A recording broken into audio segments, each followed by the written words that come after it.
बच्चों नमस्कार। हिंदी की कक्षा में आप सबका स्वागत है।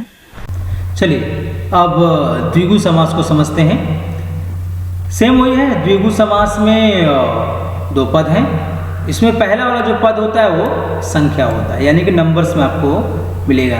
वही नंबर कौन सा? संस्कृत वाला नंबर मिलेगा, ठीक है। और किसी विशेष समूह का बोध कराता है, उसे हम द्विगु समास कहते हैं।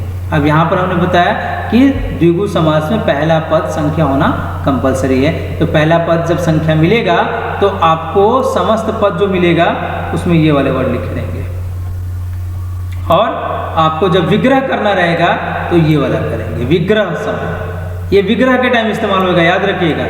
और ये वाला बनाते समय द्वि त्रि त्रय चतुर पंच षड सप्त अष्ट नव दस शत शत, ये कुछ लिमिटेड वर्ड्स हैं, तो इतना तो हम याद रख सकते हैं, ठीक। अब चलिए एक और बात इसमें बता दें। द्विगु में पहला पद संख्या, दूसरा इसमें किसी विशेष समूह का बोध कराता है। जब इसको हम विग्रह करते हैं तो विग्रह करते समय किन बातों का ध्यान रखना है, थोड़ा यहाँ पे ध्यान दीजिए। विग्रह करते समय इन बातों का ध्यान रखिएगा। इस समस्त पद का विग्रह करते समय पूर्व पद को हिंदी की संख्या में लिखिए और उत्तर पद का बहुवचन लिखिए। इसके बाद इसके अंत में समूह या समाहार जोड़ दीजिए। बस इतना ही याद रखना है आपको द्विगु समास में, ठीक। और ये नंबर याद रखना है, अगर चौ दिया है तो चौ की जगह 4 लिखना है, या चतुर दिया है तो उसकी जगह भी 4 ही लिखना है। यहाँ चौ दिया है तो चौ का हमने लिखा है 4 राहों का समूह, 4 चौमासा का हमने लिखा है 4 मासों का समूह, त्रिवेणी का हमने लिखा है 3 वेणियों का समूह, त्रैमास का 3 मासों का समूह, पंचतंत्र का 5 तंत्रों का समाहार, पंजाब का 5 आबों यानी नदियों का समूह, सप्तर्षि का 7 ऋषियों का समूह, या 7 ऋषि दोनों सही है। अठन्नी, आजकल तो अठन्नी चलती नहीं है, लेकिन फिर भी अठन्नी यानी कि चलन में तो है, दिमाग में तो है, लोग सुना तो है सबने। अठन्नी 8 आनों का समूह, 9 निधि 9 निधियों का समूह, शताब्दी 100 सालों का समूह। तो इस तरह आप इसको याद रखेंगे। सप्त सिंधु 7 समुद्र कहें या 7 समुद्रों का समूह कहें। अष्ट सिद्धि 8 सिद्धियों का समूह। सतसई, सतसई याद रखिएगा, सतसई यानी कि 700 दोहों का समूह या 700 दोहों का समाहार, और दोपहर में 2 पहरों का समूह, ठीक। तो द्विगु समास में ज़्यादा मुश्किल आपको नहीं होगी, आप संख्या से आसानी से पहचान पाएंगे, ठीक। अब आगे बढ़ते हैं द्वंद्व समास में। ये भी बहुत आसान है। द्वंद्व समास में भी 2 पद हैं और इसमें दोनों के दोनों पद प्रधान होते हैं, ठीक। जबकि हमने द्विगु में बताया कोई पद प्रधान नहीं होता, हमने यहाँ पे लिखा ही नहीं है कुछ प्रधान के बारे में द्विगु में, ठीक। तो द्विगु में यहाँ पर प्रधान की बात नहीं है। द्विगु में बात ये होती है कि इसका पहला पद संख्या होना चाहिए, ठीक। अब द्वंद्व समास में दोनों पद प्रधान होते हैं, ये याद रखिएगा।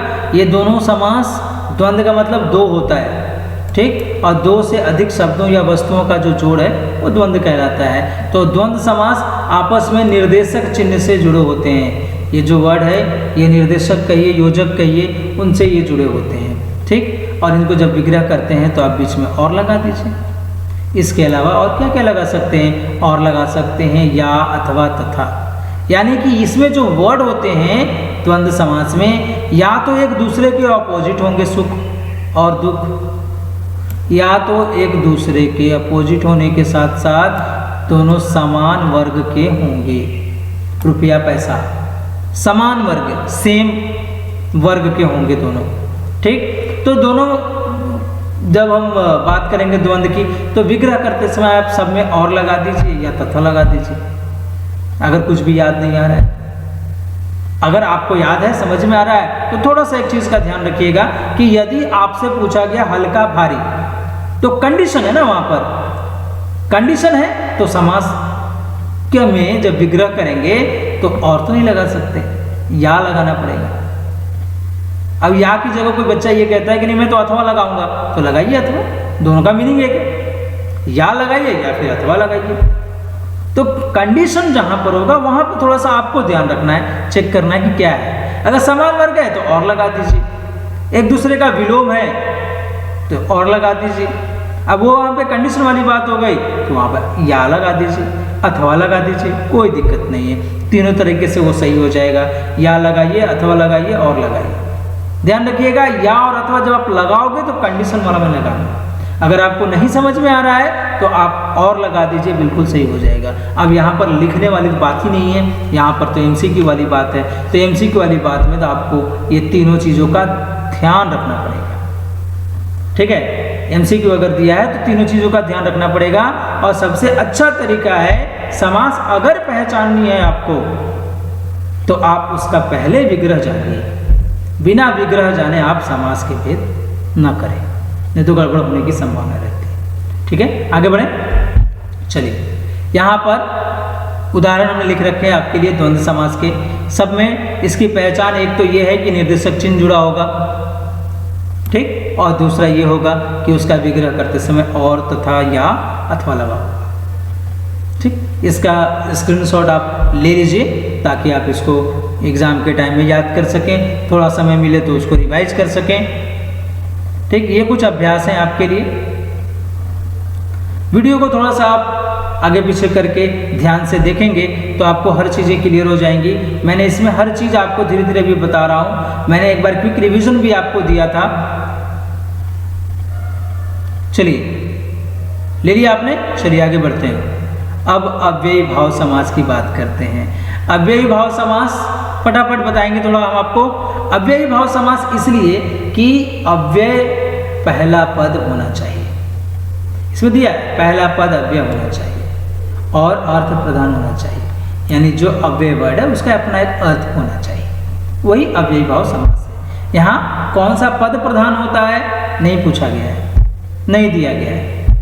ठीक, तो जब किसी का पहला पद अव्यय हो तो क्या होगा? अव्ययी भाव समास होगा। क्लियर है इतना? अब यहाँ पर हमने लिख रखा है अव्यय क्या होता है। कुछ बच्चों को पता नहीं रहता है कि अव्यय कहते किसको है, क्या होता है अव्यय। तो अव्यय एक वर्ड है, ऐसा वर्ड जिसमें कोई चेंजेस संभव नहीं है। ठीक है, कोई चेंजेस संभव नहीं है। फॉर एग्जाम्पल, बच्चा ये पूछता है कि सर एग्जाम्पल दे दीजिए। एग्जाम्पल इसलिए है उसमें लिंग, वचन, पुरुष, कारक अनुसार कोई परिवर्तन नहीं होगा। एग्जाम्पल सुनना है?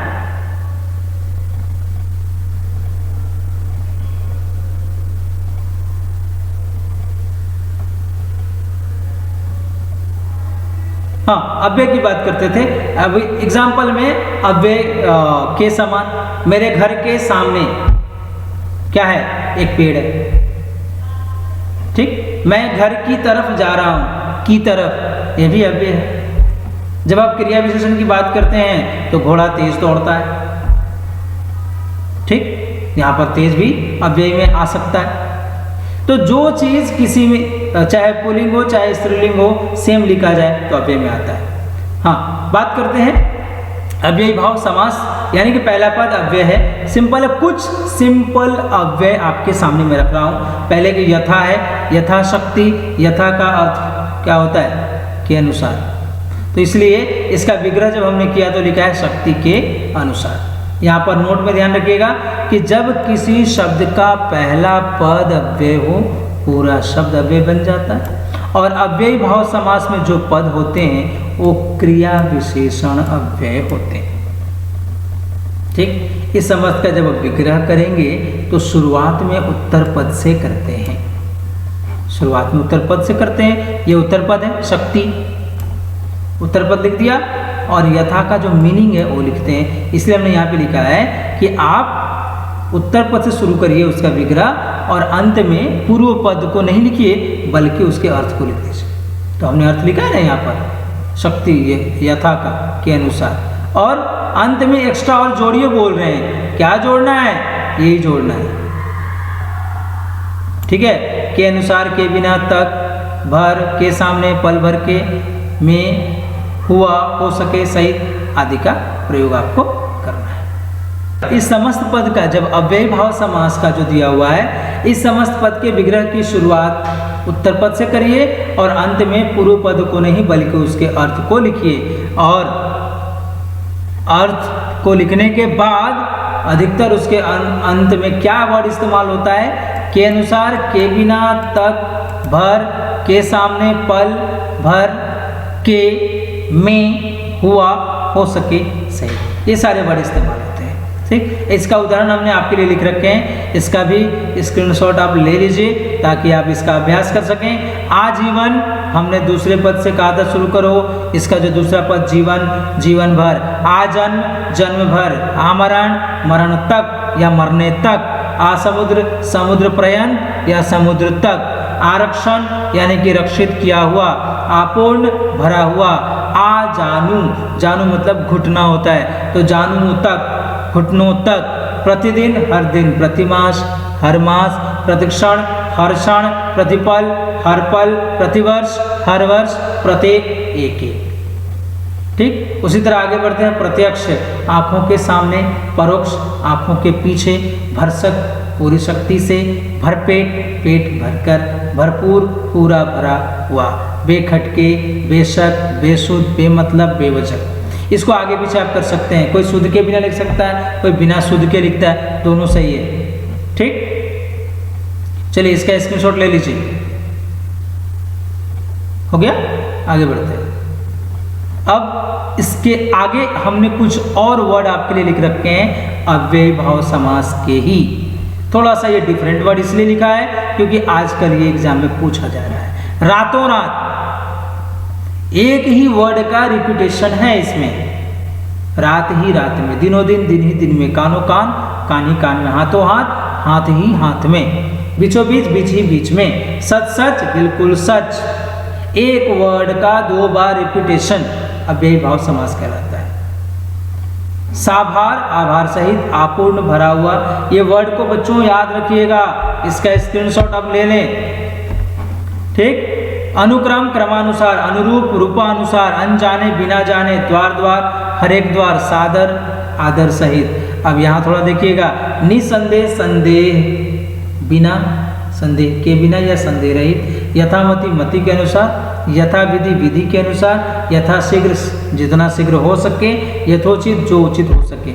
आप देखिए सब में यथा है, लेकिन जब इसका विग्रह किया तो सब डिफरेंट डिफरेंट है। इन सब चीज़ों को थोड़ा सा आप ध्यान रखेंगे। यथा सामर्थ्य, सामर्थ्य के अनुसार, यथा संभव, जो संभव हो सके, यथा समय, समय के अनुसार, आज्ञा अनुसार, आज्ञा के अनुसार। ठीक, आशा करता हूँ ये अव्ययी भाव समास भी आपका क्लियर हो गया होगा। ठीक, अब एक एक करके दोनों में थोड़ा डिफरेंस आपको बता दूं।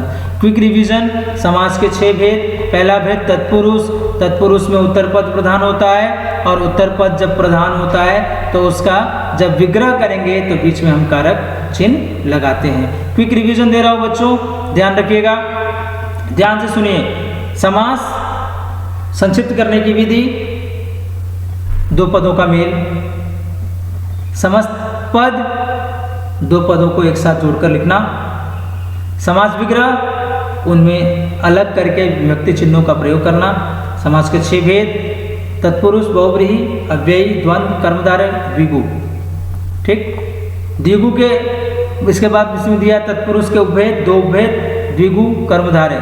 तत्पुरुष में उत्तर पद प्रधान है, विग्रह करते समय कारक चिन्ह लगाना है, समस्त पद बनाते समय कारक चिन्ह को हटा देना है। ठीक, तत्पुरुष समास के जब हम भेद की बात करते हैं तो तत्पुरुष समास के 7 भेद हैं। कर्म, करण, संप्रदान, अपादान, संबंध, अधिकरण, न, ये उसके विग्रह के आधार पर है, तो विग्रह के अनुसार उसके भेद को पहचान लीजिएगा। आगे बढ़ते हैं, ये कुछ अभ्यास आपके लिए था।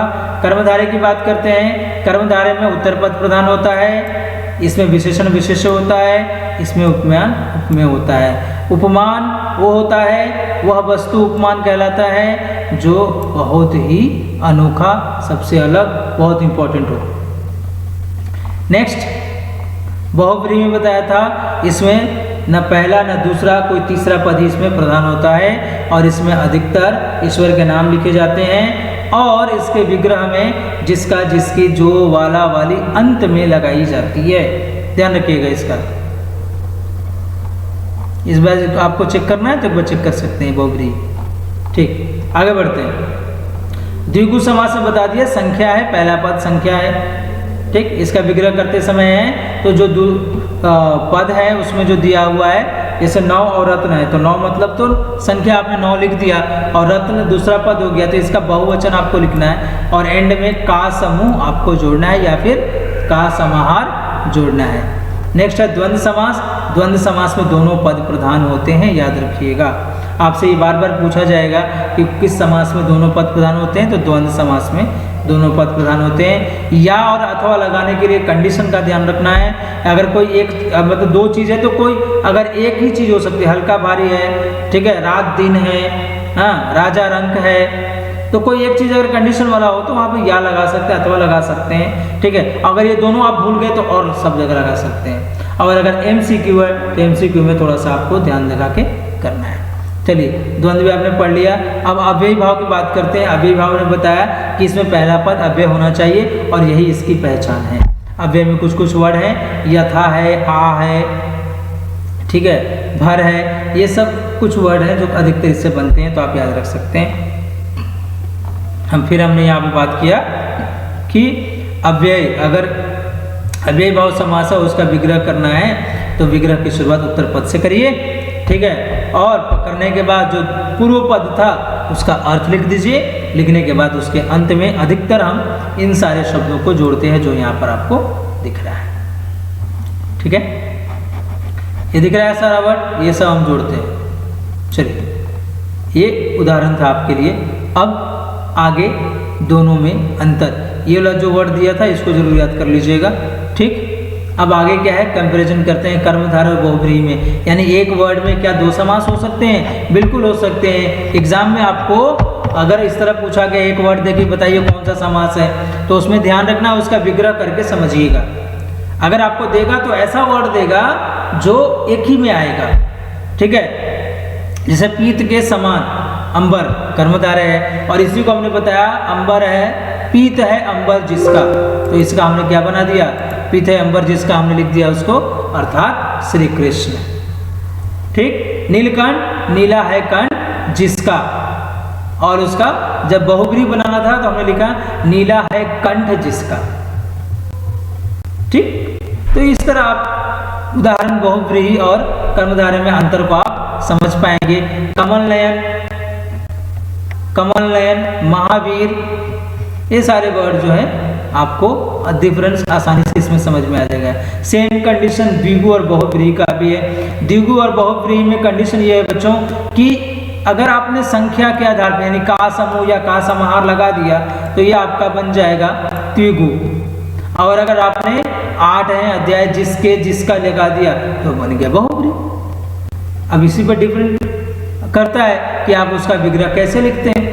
चारपाई का है, 4 हैं पाए जिसके, अर्थात चारपाई, और हमने लिखा है 4 पैरों का समूह या 4 पाँवों का समूह, ये भी बन गया, ये द्विगु समास बन जाएगा।